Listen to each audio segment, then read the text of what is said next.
ఓం శ్రీ గురుభ్యో నమః. హరి ఓం. వాగర్ధావివ సంపృక్తౌ వాగర్ధ ప్రతిపత్తయే జగతః పితరో వందే పార్వతీ పరమేశ్వరో. అందరికీ నమస్కారం. చేబిఎం బాలసుబ్రహ్మణ్యం యూట్యూబ్ ఛానల్ ఆదరిస్తున్న ప్రేక్షకులకు ధన్యవాదములు. ఇవాళ మనం దక్షిణామూర్తి యొక్క విశిష్టత మరియు ఆయన గొప్పతనం గురించి వివరంగా తెలుసుకుందాం. ఓం శ్రీ మేధా దక్షిణామూర్తయే నమః.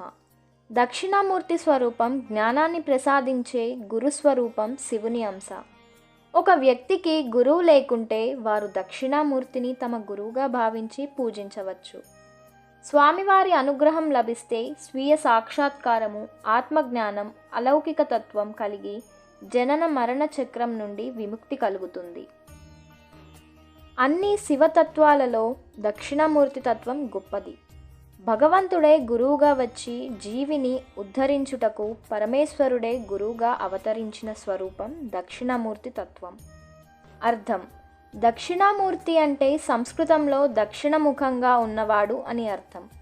కాబట్టి శివుని ఈ అభివ్యక్తి మోక్షాన్ని కోరుకునే వారికి జ్ఞానాన్ని అందించే దయగల గురువు.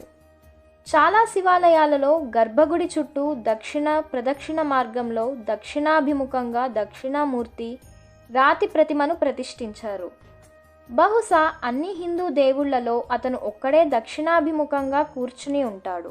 ప్రాముఖ్యత: భారతీయ సాంప్రదాయం గురువు లేదా ఆధ్యాత్మిక గురువుకు ప్రత్యేక గౌరవాన్ని ఇస్తుంది. హిందూ విశ్వాసాల వ్యవస్థలో దక్షిణామూర్తిని అంతిమ గురువుగా పరిగణిస్తారు. జ్ఞానముద్ర ఈ విధంగా వివరించబడింది. బొటనవేలు భగవంతుడిని, చూపుడు వేలు మనిషిని సూచిస్తుంది. మిగిలిన 3 వేళ్ళు మనిషి 3 పుట్టుకలతో వచ్చే మలినాలను సూచిస్తాయి. గత జన్మల అహంకారం, భ్రమ, చెడు పనులు. చిత్రణ: జ్ఞాన దక్షిణామూర్తిగా అతని అంశంలో శివుడు సాధారణంగా 4 చేతులతో కనిపిస్తాడు.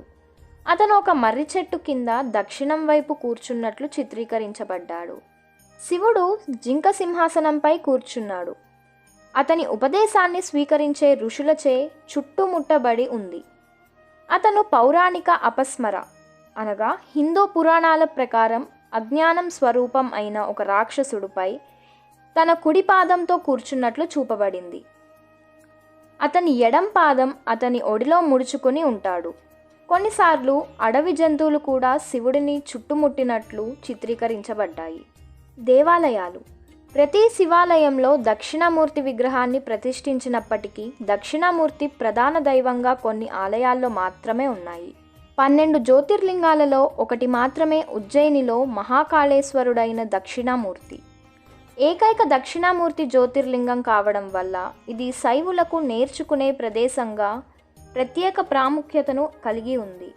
భారతీయ జీవితంపై ప్రభావం: వారంలోని 5వ రోజు గురువారం బృహస్పతి గ్రహంతో సంబంధం కలిగి ఉంటుంది. దీనిని గురువుగా గురువారం సూచిస్తారు. ఏదైనా విద్యా ప్రయత్నాలను ప్రారంభించడానికి గురువారం శుభప్రదంగా పరిగణించబడుతుంది. అనేక శైవ క్షేత్రాలలో గురువారం నాడు దక్షిణామూర్తికి ప్రత్యేక పూజలు జరుగుతాయి. కొన్ని ఆలయ సాంప్రదాయాలు పౌర్ణమి రాత్రులను నిర్వహిస్తాయి. ముఖ్యంగా గురు పూర్ణమి రాత్రి దక్షిణామూర్తికి ఆరాధన సేవలకు తగిన సమయం. దక్షిణామూర్తి స్తోత్రం మూలమంత్రం: ఓం నమో భగవతే దక్షిణామూర్తయే మహ్యాం మేధాం ప్రజ్ఞాం ప్రయచ్ఛ స్వాహ. ప్రతి విద్యార్థి తప్పక చదవలసిన శక్తివంతమైన మంత్రం.